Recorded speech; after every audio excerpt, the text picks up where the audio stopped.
Hello बच्चों, तो देखिए अपना क्वेश्चन है कि क्या डबल स्लिट के प्रयोग में दोनों तरंगों की तीव्रता का जो मान है वो समान होना आवश्यक है। और फिर अपने को पूछा है कि यदि ये तीव्रताएं बराबर न हो तो क्या फ्रिंजों की स्पष्टता में जो असर है वो अपने को दिखाई देगा या नहीं, ये अपने से पूछा है।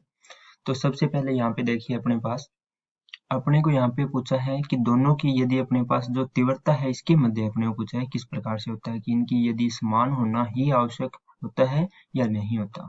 तो इसकी अपने पहले मुख्य अवधारणा की बात कर लेते हैं। तो यहाँ पे देखिए मुख्य जो अवधारणा है वो अपने पास क्या होगी।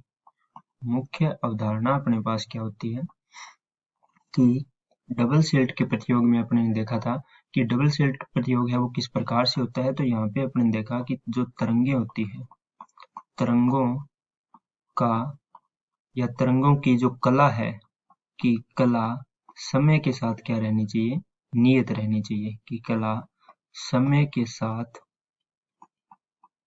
नियत हो, नियत हो। ठीक है, ये अपने ने नियम देखा था कि डबल स्लिट जो प्रयोग होता है वो कब होता है कि जो भी तरंगी होगी उनकी जो कला है वो समय के साथ क्या होनी चाहिए, नियत रहनी चाहिए, या अपने कहें कि अपरिवर्तित रहनी चाहिए।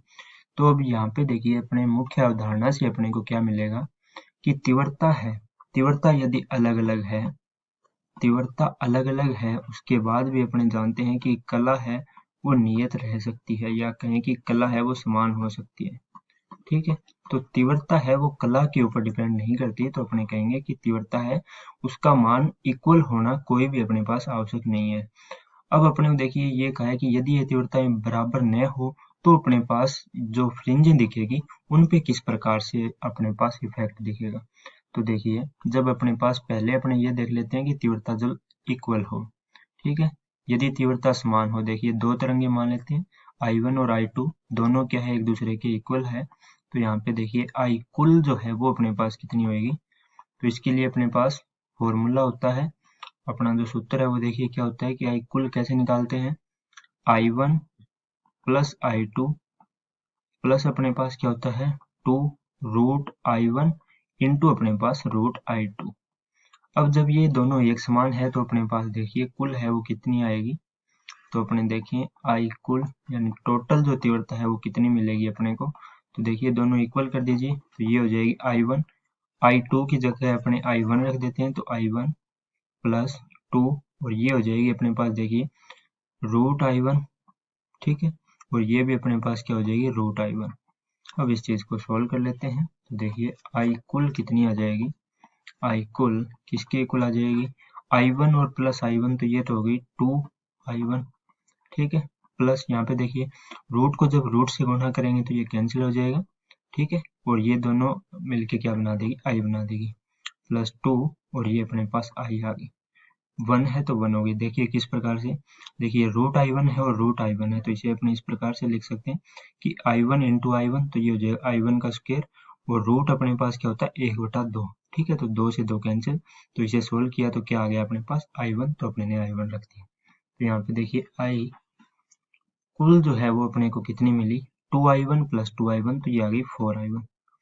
कि जब दोनों इक्वल होएगी तो अपने पास टोटल तीव्रता है वो किसके इक्वल होएगी, 4I1 की। अब देखिए इसको यदि अपने चेंज कर देते हैं तो इस पे क्या इफेक्ट आएगा वो अपने देख लेते हैं कि मान लेते हैं I2 जो है वो किसके इक्वल है, 4I1 के इक्वल मान लेते हैं।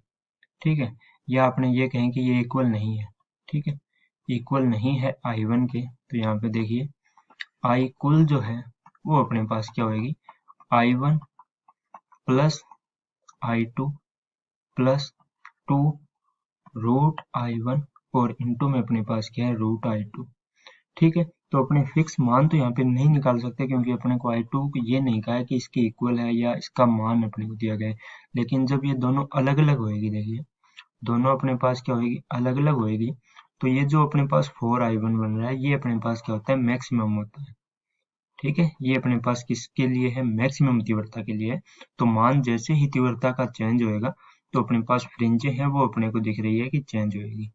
ठीक है, कि जो फ्रिंजें हैं वो अपने को क्या मिलेगी, अपवर्तित मिलेगी। तो यही पूछा है कि यहाँ पे असर पड़ेगा या नहीं पड़ेगा। तो मैक्सिमम से तो क्या होगी, कम ही होगी, तो अपने कहेंगे इसके ऊपर असर पड़ेगा और वो अपने पास क्या हो जाएगी कि जो फ्रिंज है वो थोड़ी अपने को क्या मिलेगी, हल्के रंग की मिलेगी। ठीक है, तो यहाँ पे हल्का रंग हो जाएगा।